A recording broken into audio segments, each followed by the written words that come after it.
श्रीमद् भागवत महापुराण।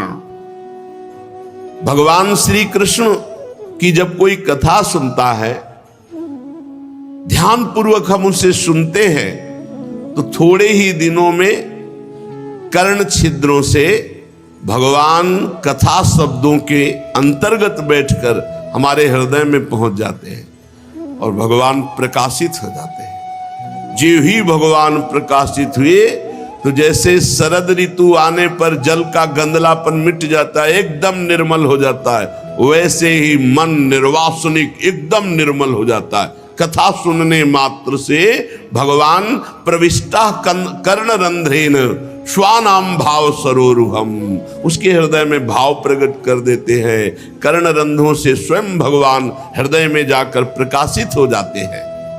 जब भगवान हृदय में प्रवेश कर जाते हैं, मन निर्मल हो जाता है, तब उसकी ऐसी दशा हो जाती है, वो क्षण क्षण में रोता है, क्षण क्षण में आनंदित होकर नाचता है, क्षण क्षण में हृदय से गाता है।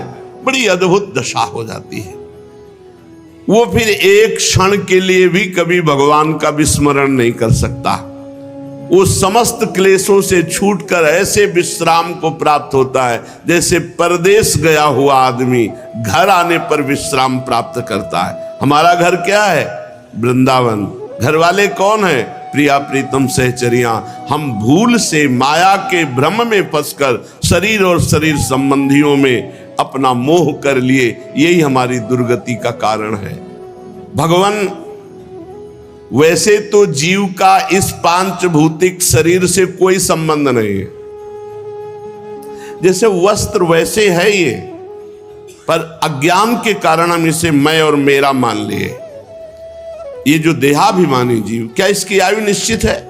इसको घटाया बढ़ाया जा सकता है क्या अनुष्ठान के द्वारा, जैसे मृत्युंजय, महामृत्युंजय आदि? हे ब्रह्म ऋषि, काल की सूक्ष्म गति है तो उसका मैं वर्णन सुनना चाहता हूं, समय का, त्रुटि से लेकर के परार्ध तक। प्रभु, मैं ये जानना चाहता हूं कि जीव किस कर्म से कौन सी गति को प्राप्त होता है। भगवान ब्रह्मा जी जब प्रकट हुए, उनको भी ज्ञान नहीं था। आदि गुरु तीनों लोकों के जब कमल पर बैठे तो कोई ज्ञान उनके अंदर नहीं था। बिल्कुल ध्यान से सुनो, ना सृष्टि प्रकट करने का, ना मैं ना तू, कोई ज्ञान नहीं। तब उन्होंने ज्ञान दृष्टि प्राप्त कर, मैं कौन हूं, ये कमल कौन है, मेरा उद्देश्य क्या है, मेरा कर्तव्य क्या है, इस प्रकार उनके अंदर चिंतन प्रारंभ हुआ। ये ज्ञान की प्रथम भूमिका है। जब प्रश्न उदय होता है, मैं कौन हूं, मेरा कर्तव्य क्या है, ये जगत क्या है, ये संबंध क्या है, यहीं से मार्ग निकलता है, यहीं से भगवत मार्ग प्रकट होता है। मेरा कौन है, मेरा उद्देश्य क्या है? मेरे जितने कहने वाले तो सब मरण धर्मा है, फिर मेरा कौन है? मैं किस लिए आया हूं इस मृत्यु लोक में? ये जब किसी की परमार्थ यात्रा प्रारंभ होती तो इन्हीं प्रश्नों से होती है। ब्रह्मा जी के अंदर ये प्रश्न उत्पन्न हुए। उसी समय महान समुद्र से एक आवाज आई। व्यंजन का 16वां अक्षर और 21वां अक्षर, ता प त प, 3 बार तप करो, तप करो, तप करो।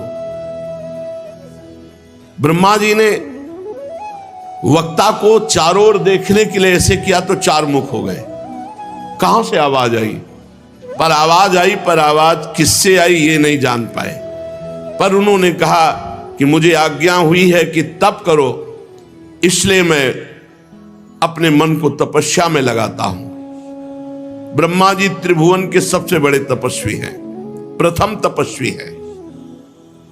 घोर तपस्या की 1000 दिव्य वर्ष पर्यंत चित्त को एकाग्र करके, प्राणों को रोक करके, मन को संयम में करके, कर्मेंद्रिय ज्ञानेंद्रियों को वश में करके ऐसी तपस्या की कि अमोघ ज्ञान प्रकट हो गया।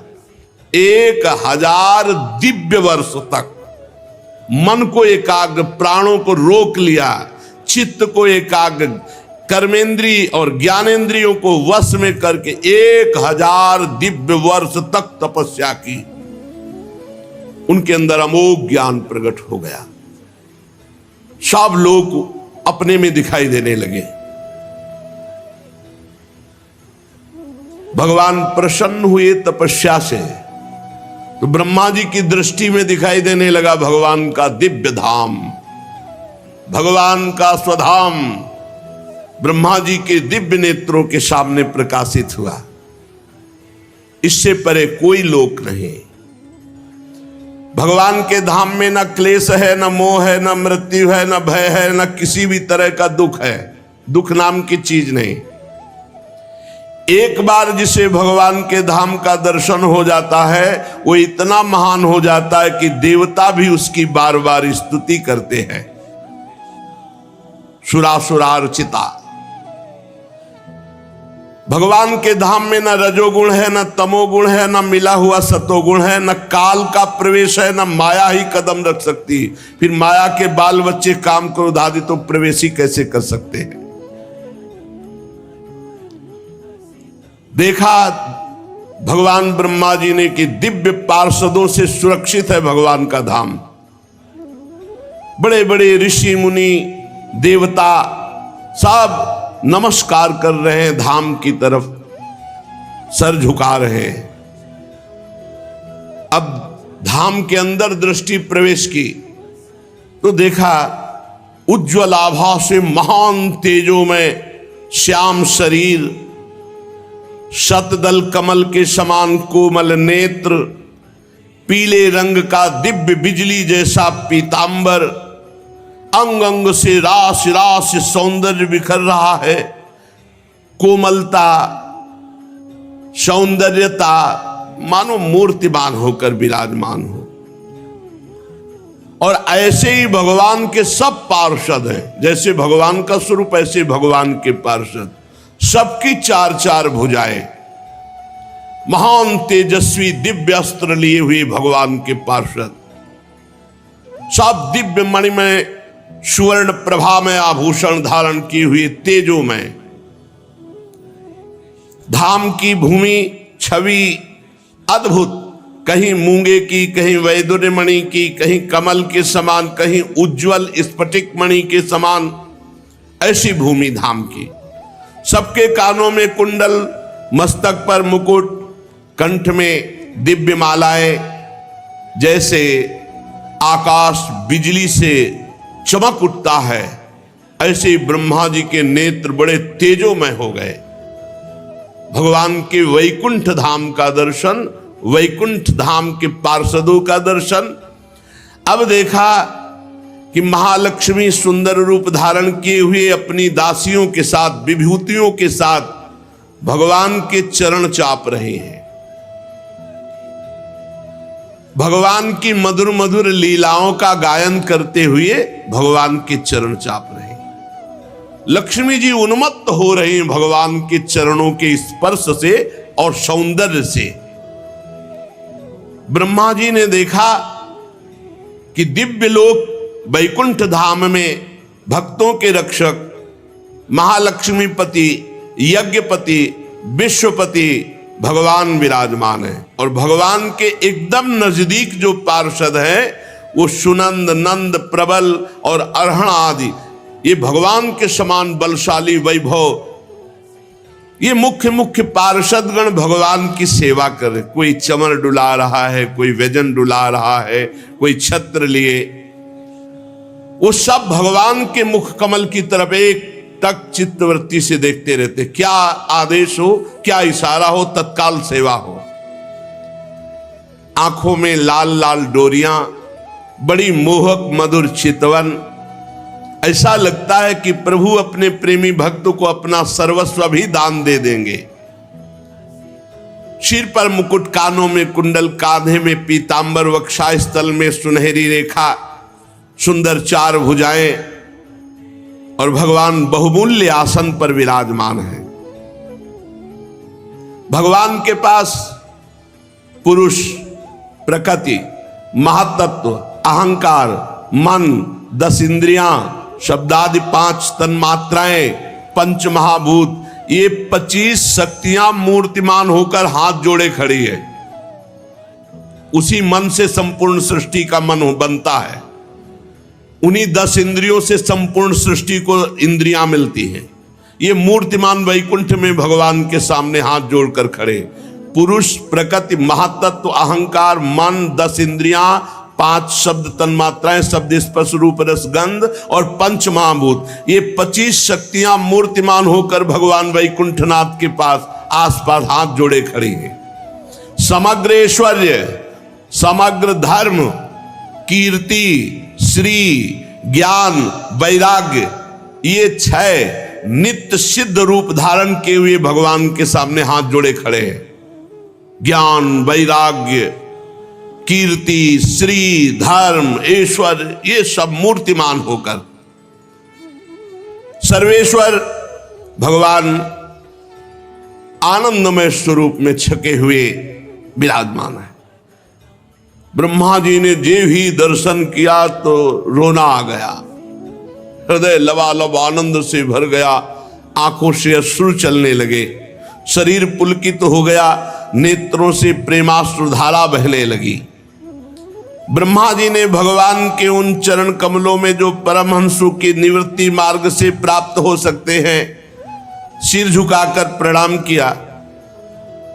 ब्रह्मा जी प्यारे अपने आराध्य देव भगवान वैकुंठनाथ के प्रेम में इतने आनंद निमग्न है कि अब कुछ होश ही नहीं है। विचार करके देखो कि शिव श्रीपति यद्यपि ललचाही, मन प्रवेश तिन्हों को नाही। यहां वैकुंठनाथ के दर्शन से हालत ब्रह्मा जी की हो रही है, और शिव श्रीपति वैकुंठनाथ यद्यपि ललचाहे, जहां गलवहियां दिए हमारे प्रिया प्रीतम वृंदावन नवनिभृत निकुंज में, वहां क्या दशा होती होगी प्रेमी की। ब्रह्मा जी की दशा है कोई सुध नहीं, आंखों से अश्रुधारा बह रही, हृदय आनंद से लबालब भर गया। ये केवल ध्यान ही नहीं है, ये साक्षात्कार है। भगवान बहुत प्रसन्न मुद्रा में ब्रह्मा जी का हाथ पकड़ा। ये केवल ध्यान नहीं, हाथ पकड़ा और मंद मुस्कान से अलंकृत वाणी में कहा, ब्रह्मा देखो, मेरी आज्ञा का पालन करने के कारण तुम्हारे हृदय में समस्त ज्ञान उदय हो चुका है। भगवान की आज्ञा पालन, तप, बस लग गए तपस्या में। तुमने ज्ञान प्राप्ति के लिए तप किया तो सृष्टि रचना की पूरी सामर्थ्य और पूरा ज्ञान तुमको प्राप्त हो चुका है। तुमने हमारी आज्ञा मानी और हमें देखा नहीं, और हमारी आज्ञा मान ली, इसलिए मैं बहुत प्रसन्न हुआ। अपने कलयुगी भक्तों पर भगवान बहुत प्रसन्न है, क्योंकि इतने भारी विघ्न में, इतने भारी अधर्म का हाहाकार मचा हुआ है और हमने भगवान को देखा नहीं, कोई परिचय बताने वाला नहीं, और केवल उनका भरोसा विश्वास करके जीवन समर्पित कर दिया और चल दिए, तो भगवान इस बात से बिक जाते हैं। ब्रह्मा जी से क्या कह रहे, तुमने मुझे देखा नहीं था पर मेरी आज्ञा पालन की, इसलिए मैं बहुत प्रसन्न हुआ और अपना संपूर्ण वैभव तुम्हें दिखा रहा हूं। धाम का और संपूर्ण सृष्टि प्रकट करने की सामर्थ्य और अथाह अगाध ज्ञान तुम्हारे अंदर प्रकाशित हो चुका है। खास बात पकड़ो, भगवान को बिना देखे भगवान के लिए सर्वस्व समर्पित कर रहे हो, वो देख रहे हैं, एक एक सेकंड का हिसाब होगा, व्यर्थ नहीं जाएगा तुम्हारा समर्पण, देख लेना। जो लोग मन में कपट रखकर दिखावे के लिए योग साधना आदि का, मैं उनसे कभी प्रसन्न नहीं होता। तुम्हारा कल्याण हो, अब जो तुम्हारी अभिलाषा हो मुझसे वरदान मांगो, क्योंकि मैं मुंह मांगी वस्तु देने में समर्थ हूं। ब्रह्मा जी, जीव के समस्त कल्याणकारी साधनों का विश्राम मेरा दर्शन पाना है, जैसे तुम पा रहे हो। यह दर्शन ऐसा नहीं होता कि भाव में केवल हो रहा है, भगवान का स्पर्श। भगवान ने हाथ पकड़ा ब्रह्मा जी का, भक्तजन स्पर्श करते हैं, भक्तजन गले लगते हैं। तुम्हारे जो इच्छा थी सूने जल में कि किसकी वाणी थी, वो मेरी थी, मैंने कहा था। तुमने आज्ञा का पालन किया, इसलिए मेरे इस दिव्य लोक का तुम्हें दर्शन हुआ, जो बड़ा ही दुर्लभ है। तपस्या मेरा ही स्वरूप है। तपस्या से दुर्लंघ शक्ति हृदय में जागृत हो जाती है। ब्रह्मा जी ने कहा, भगवान आप समस्त प्राणियों के अंतःकरण में साक्षी रूप से विराजमान रहते हैं। भगवान कहां रहते हैं? सबके अंतःकरण में विराजमान है। सबके, जहां मन बुद्धि चित्त अहंकार है वहीं विराजमान है। चित्त में भगवान विराजमान, चित्त में भगवान वासुदेव का स्थान है। हे भगवान, आप सबके अंतःकरण, बताओ इतने नजदीक हैं और फिर भी दुर्लभ है उनका दर्शन, क्योंकि हम बहिर्मुख होकर बाहर चित्त वृत्ति दिए हैं। यह ज्ञान आपसे ही हमें प्राप्त हुआ है कि मैंने अंतःकरण में आपका साक्षात्कार किया। नाथ, आपने कहा कि वरदान मांगो, तो मैं आपकी कृपा से आपके निर्गुण रूप और सगुण रूप दोनों का ज्ञान तो पहले ही प्राप्त कर चुका हूं। स्वामी, आपकी आज्ञा कभी व्यर्थ नहीं होती। ये जगत की उत्पत्ति, पालन, संहार, ये आपकी एक क्रीड़ा है।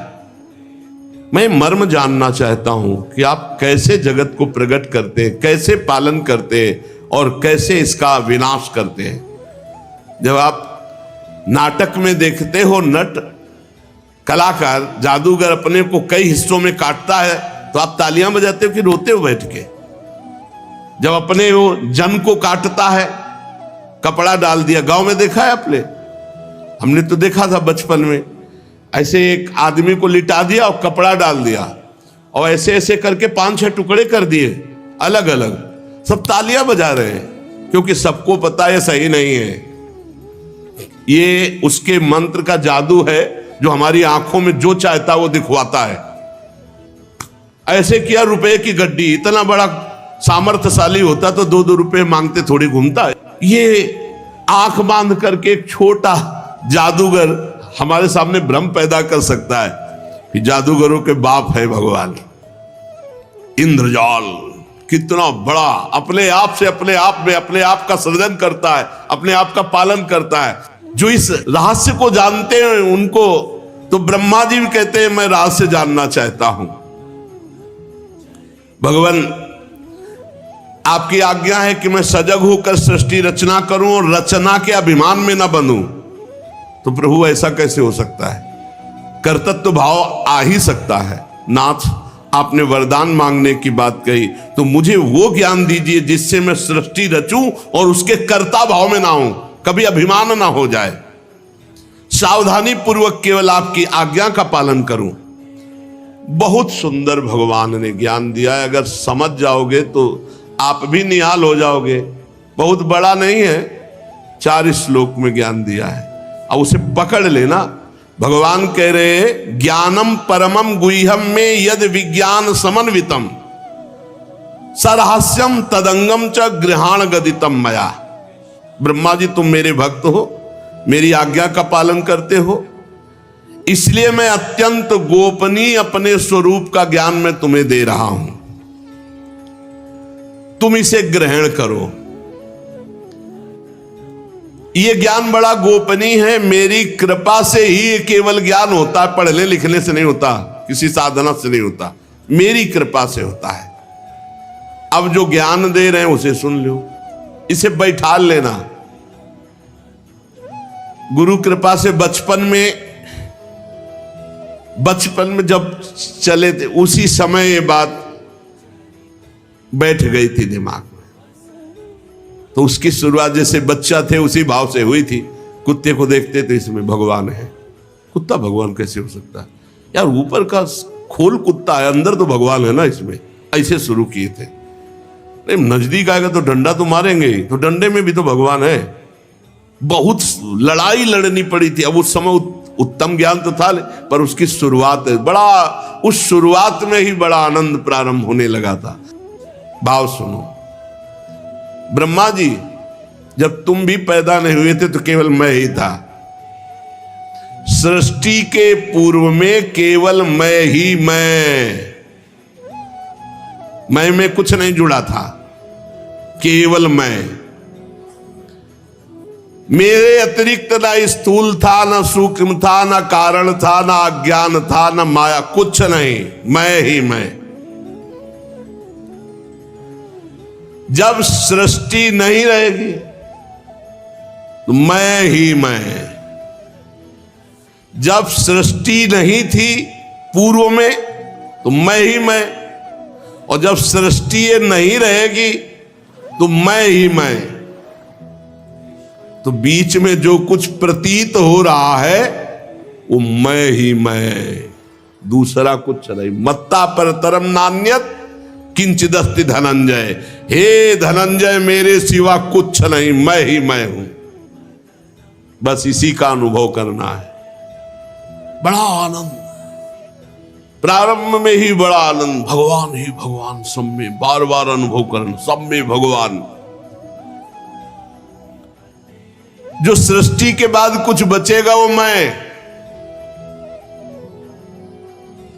ब्रह्मा वास्तव में ना होने पर भी जो कुछ ये दिखाई दे रहा है ना, ये नेत्र दोष है। जैसे नेत्र दोष हो जाए तो दो चंद्रमा दिखाई देने लगेंगे। तो है तो एक ही, पर नेत्र खराब है तो दो दिखाई दे रहे। ये जो द्वैत भास रहा है, मेरे में माया, मैं मोर तय तोर, ये केवल अज्ञान। मुझ परमात्मा में दो चंद्रमाओं की तरह ये जगत मिथ्या है। जो द्वैत दिखाई दे रहा है, मैं ही मैं, केवल भगवान है। मैं सब में विराजमान हूं, पर मेरी माया के कारण मैं नहीं दिखाई देता और सब कुछ दिखाई देता है। जैसे प्राणियों के पंचभूत रचित छोटे बड़े शरीरों में आकाश आदि पंच महाभूत उन शरीरों के कार्य रूप निर्मित होने के कारण प्रवेश भी करते, और पहले से उन स्थानों में उन रूपों में विद्यमान है तो प्रवेश भी नहीं करते। ऐसे ही हम प्राणियों के शरीर की दृष्टि में उनमें आत्मा के रूप में प्रवेश किए हुए हैं, और आत्मदृष्टि से हम कहीं प्रवेश भी नहीं किए हुए हैं। ये शरीर में जैसे पंचभूतों से बना है। अब कहा जाए इनमें पंचभूत प्रवेश नहीं करते, तो प्रवेश क्या करेंगे? वो पंचभूत से बना हुआ है। तो बोले इस जगत में भगवान प्रवेश नहीं करते। प्रवेश क्या करते? भगवान ही बने हुए हैं जगत। बात को समझो। प्रविष्टान्य प्रविष्टानि तथा तेषु न तेषु हम। वे मेरे में नहीं, मैं उनमें नहीं हूं। क्यों? क्योंकि मैं ही मैं हूं। दो नहीं है, वे और मैं नहीं, केवल मैं ही मैं हूं। यही समझना है। भगवान कह रहे यथा महांति भूतानि भूतेषु च वचेष्वनु प्रविष्टान्य प्रविष्टानि तथा तेषु न तेषु हम। कह रहे हैं वो मेरे में नहीं और मैं उनमें नहीं हूं, क्योंकि उनमें और मेरे में ये दो शब्द नहीं है, केवल मैं ही मैं हूं। पहले बता चुके हैं मैं ही मैं हूं। तो मैं में क्या प्रवेश करे? जल जब बर्फ रूप हुआ तो उसमें जल ही जल है और कुछ नहीं है। तो भगवान जब जगत रूप बले तो केवल भगवान ही भगवान है, कुछ नहीं है। वही है, वही त्रिगुण है, वही पंचभूत है, वही 10 इंद्रियां हैं, वही चतुर्थ अंतःकरण है, वही सब कुछ बने हुए हैं। हो गया ज्ञान, इसी से जीवन मुक्त हो जाता है। ये अनुभव की बात है। ये अनुभव में पूरा जीवन लगता है। पूरा जीवन भगवान ही भगवान, भगवान ही, मुक्त हो गए, कुछ नहीं है, केवल भगवान, एक भगवान अनेक रूपों में, अनेक को एक में समेट ले, वही साधना। भगवान ने क्या किया, एको हम बहुश्यामा, एक से बहुत रूपों में हो जाए। तुम्हें क्या करना है, बहुत रूपों को एक में समेट दो, बस सवाल हल, जीवन मुक्त, परम धाम पहुंच गए। इससे पिंड नहीं छूट रहा, यही बहुत बड़ा रोग है, शरीर राग। ब्रह्मा जी समझ पाए मेरे अतिरिक्त कुछ नहीं है। बड़े लीला बिहारी हैं, सब रूपों में भगवान हैं, पर ऐसे ऐसे उनके रूप है कि मानना ही नहीं पड़, ये भगवान कैसे हो सकते हैं, नहीं, वो ही सब हैं। सिद्धांत चलता है ब्रह्म सत्यम, ये जगन मिथ्या, ये झूठा है, ये सत्य नहीं, और है सत्य, पर सवाल हल करना है। तो ब्रह्म सत्यम जगन मिथ्या, और जब सत्य चिंतन में पहुंचे तो बोले सर्वम खलविदम ब्रह्म, सब कुछ ब्रह्म ही है, भगवान ही भगवान सदा सर्वत्र सब रूपों में है। जिसको ज्ञान प्राप्त करना है तो इससे बढ़कर कोई ज्ञान नहीं है, भगवान ही पूर्णता, सच्ची मानिए, बड़ी पूर्णता है। गंगा की रेती में पद्मासन लगा करके जब यही बात का चिंतन होता है ना, रोमांच होता है, कई कई घंटे शांत। गंगा एकदम ब्रह्म स्वरूप है, ब्रह्म द्रव कहा ही गया है गंगा जी को, बहुत विशुद्ध ज्ञान की प्राप्ति गंगा जी से, गंगा जी से परम आसक्ति। गंगा जी का किनारा छोड़कर हमको कहीं कोई तीर्थ जाना या कहीं कोई कुछ अच्छा नहीं लगता था। बस जीवन में अगर हमारे कहीं कुछ तीर्थ स्थान हुए तो सब गंगा जी के किनारे। चित्रकूट इसलिए गए क्योंकि वृंदावन वहीं से, काशी से चित्रकूट, चित्रकूट से वृंदावन, नहीं कहीं और नहीं, कहीं नहीं गए विश्व में, बस वही गंगा का किनारा, बस यही लगता था पूर्णता है।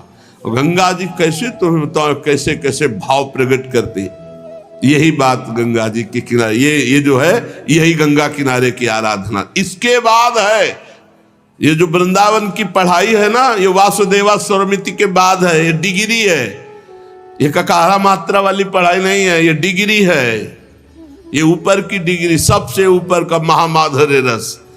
श्री जी बड़ी कृपालु है कि अपने अधमों को ऐसे महारस में निमग्न करने का अवसर दिया। अगर इतना जान लोगे तो ब्रह्मा जी तुम्हें मोह नहीं होगा। इतना जान लो कि मैं ही मैं, भगवान ही भगवान है, मोह नहीं होगा।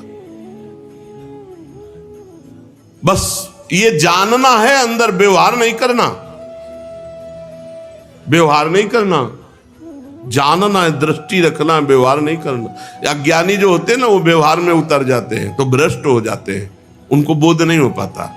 जैसा व्यवहार वैसे ही करना है, लेकिन दृष्टि सब में रख ली, एक ही परमात्मा। ये तो माया का नाटक हो रहा है, एक ही परमात्मा। स्वांग जैसा है वैसा, पिता हो तो पिता का स्वांग करो, पुत्र हो तो पुत्र का, शिष्य तो शिष्य, गुरु तो गुरु, जो स्वांग मिला वैसे ही करो, लेकिन है वही, बस ये दृष्टि रखना है। व्यवहार में नहीं, व्यवहार में उतारना मूर्खता होती है, वो ज्ञान नहीं होता व्यवहार में उतारना।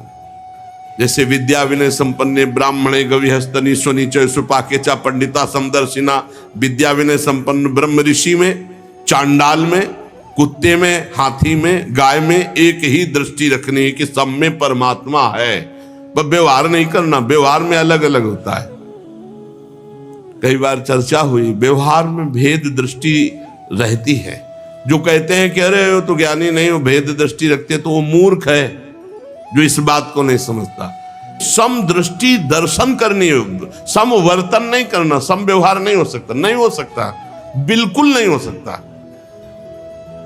एक घर ही में देख लो, बेटी है, बहन है, माता है, ये स्त्री शरीर है, तीनों में भगवत बुद्धि रखनी, लेकिन व्यवहार में एक परम पवित्र बेटी है, एक परम पवित्र बहन है, और एक अर्धांगिनी है, और एक माँ है, तो व्यवहार में भेद हो जाएगा। चारों के व्यवहार अलग अलग होंगे, लेकिन ब्रह्म चारों में एक ही विराजमान है, तो व्यवहार दृष्टि अलग अलग रहे। एक गुरुजी ने यही सुनाया शिष्य को, सब में भगवान है, क्योंकि शास्त्र का ये सबसे बड़ा ज्ञान है। अब एक हाथी, पागल हाथी चला आ रहा था, महावत अंकुश से उसको वश में कर रहा था, वश में नहीं होता, चिल्लाया बाबा जी भाग, मेरा हाथी पागल मार डालेगा। सब में भगवान है, गुरु जी ने कहा है जय भगवान। हाथी आया, उठा के पटक दिया ऐसे, सब चुप। अब वो लद के गए गुरु जी के पास, उनका क्या हो गया बेटा? बोले दुर्दशा। बोले तो किसी ने रोका नहीं? बोले नहीं, रोक तो रहा था, महावत जो है बहुत दूरी से चिल्ला रहा था, बाबा जी भागना, मेरा हाथी पागल है। तो बोले हाथी में भगवान देखा, महावत में नहीं देखा? महावत में नहीं, महावत चिल्ला रहा था कि भगवान वही भी तो है, चिल्ला रहे थे भाग दूरी, हाथी पागल। तो ऐसी मूर्खता न करे, सब में भगवान है, पे व्यवहार में भेद रखना है नहीं? व्यवहार में भेद रखना है, सब में भगवान है, व्यवहार में भेद रखना है, दृष्टि सम रखनी। सम दृष्टि की बात आई, समवर्तन की बात नहीं, सम दर्शन करने की बात आई। भगवान श्री सुखदेव जी कहते हैं, परीक्षित, लोक पितामह ब्रह्मा जी को इस प्रकार उपदेश दे करके तत्काल धाम, पार्षद, भगवान सब अंतर ध्यान हो गए, कुछ नहीं। अभी तक भगवान का स्पर्श कर रहे थे, भगवान से वार्ता हो रही थी। ऐसे ही होता है।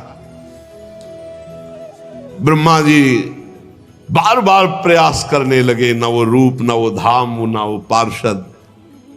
भगवान ने हटा लिया अपने आप को। तब अंजलि बांधकर पुनः उसी धाम और भगवान को प्रणाम किया, और जैसी सृष्टि पूर्व में रचना की थी वो पूरी कला उनके हृदय में आ गई। धर्मपति प्रजापति ब्रह्मा जी ने सारी जनता को प्रकट करने के लिए भगवान की आराधना की थी।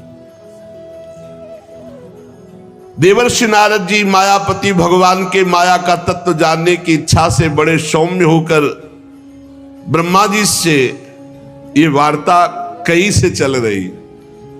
श्री सुखदेव जी सुना रहे परीक्षित जी को, और सूत जी सुना रहे शौनक जी को, और भगवान ब्रह्मा जी सुना रहे हैं देवर्षि नारद जी को। ब्रह्मा जी और भी प्रसन्न हुए, और फिर देवर्षि नारद जी को 10 लक्षण वाले इस महामहिम भागवत पुराण का उपदेश किया। श्री सुखदेव जी महाराज कह रहे, परीक्षित, इस भागवत पुराण में सर्ग, विसर्ग, स्थान, पोषण, ऊती, मनवंतर, ईशानुकथा, निरोध, मुक्ति और आश्रय, इन 10 का वर्णन किया गया है।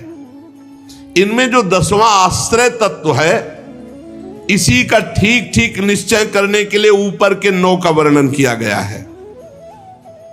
ये 10वीं बात आ जाए तो मुक्त हो जाए।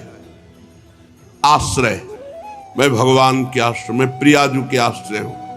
अरे यहां तक कह दिया हरिराम व्यास जी ने कि काहू के बल भजन को, कोई भजन बल रखता है, कोई जितेंद्रिय आदि सदाचार व्रत, लेकिन हम तो कुंवर के भरोसे में हैं, सोवत पांव पसार। काहू के बल भजन को, काहू के आचार, व्यास भरोसे कुंवर के सोवत पांव पसार। इसका भी ठीक ठीक चिंतन हुआ आश्रय तत्व का। बस हमें लगता है कि पूर्व से ही ज्ञान का मार्ग तो था, लेकिन आश्रय तत्व पर बहुत जोर था, इसीलिए भक्ति का ये रंग आया या आना था तो आश्रय तत्व पर जोर दिया था प्रारंभ में ही। और इस आश्रय तत्व पर ये जो ठीक ठीक बात कही जा रही कि ठीक ठीक इस आश्रय तत्व को समझने के लिए ही ये 9 ऊपर का वर्णन किया गया है आश्रय तत्व ही। फिर 9धा भक्ति की 9वीं भक्ति पर दृष्टि गई, आत्मसमर्पण। आश्रय, आत्मसमर्पण, सर्वत्र भगवान, 3 बातों को बहुत गंगा किनारे मनन होता। उसी का भाव कहीं न कहीं अंदर हृदय में था, तो कैसा होगा वृंदावन। ये प्रकट हुआ, रास दिखाई, महादेव जी ने कहा चलो जहां जो जहां का है वहीं भेज देते हैं। बड़े कृपालु। अब वर्णन करते हैं कि सर्ग, विसर्ग, स्थान, पोषण, ऊती, मनवंतरी, ईशानुकथा, निरोध, मुक्ति और आश्रय, ये किसे कहते हैं? तो जो वेद हैं, उनका तात्पर्य है ठीक ठीक आश्रय तत्व में स्थित करना। जितने शास्त्र हैं वो घुमाकर आश्रय तत्व में स्थित करते। कोई आत्माश्रित है, आत्मस्वरूप में स्थित, कोई भगवद आश्रित है, पर आश्रय तत्व ही है। महात्माओं ने इसका अनुभव किया है। जब ईश्वर की प्रेरणा से गुणों में क्षोभ होता है, उसका रूपांतरण होता है, आकाश आदि पंचभूत, शब्दादि तन्मात्राएं, इंद्रिया, अहंकार, महातत्व की उत्पत्ति होती है, इसे सर्ग कहते हैं। ये जो तत्वों की उत्पत्ति होती है इसे सर्ग कहते हैं। उस विराट पुरुष से उत्पन्न ब्रह्मा जी के द्वारा जो विभिन्न चराचर सृष्टियों का निर्माण होता है उसको विसर्ग कहते हैं। प्रतिपल नाश की ओर बढ़ने वाले सृष्टि को एक मर्यादा में स्थित रखने वाले भगवान विष्णु की जो श्रेष्ठता सिद्ध होती है उसका नाम स्थान है। सर्ग, विसर्ग, स्थान। अपने द्वारा सुरक्षित सृष्टि में भक्तों के ऊपर उनकी जो कृपा होती है भगवान की, उसका नाम है पोषण। मनवंतरों के अधिपति जो भगवत भक्ति और प्रजापालन रूप शुद्ध धर्म का अनुष्ठान करते हैं उसे मनवंतर कहते हैं। सर्ग, विसर्ग, स्थान, पोषण और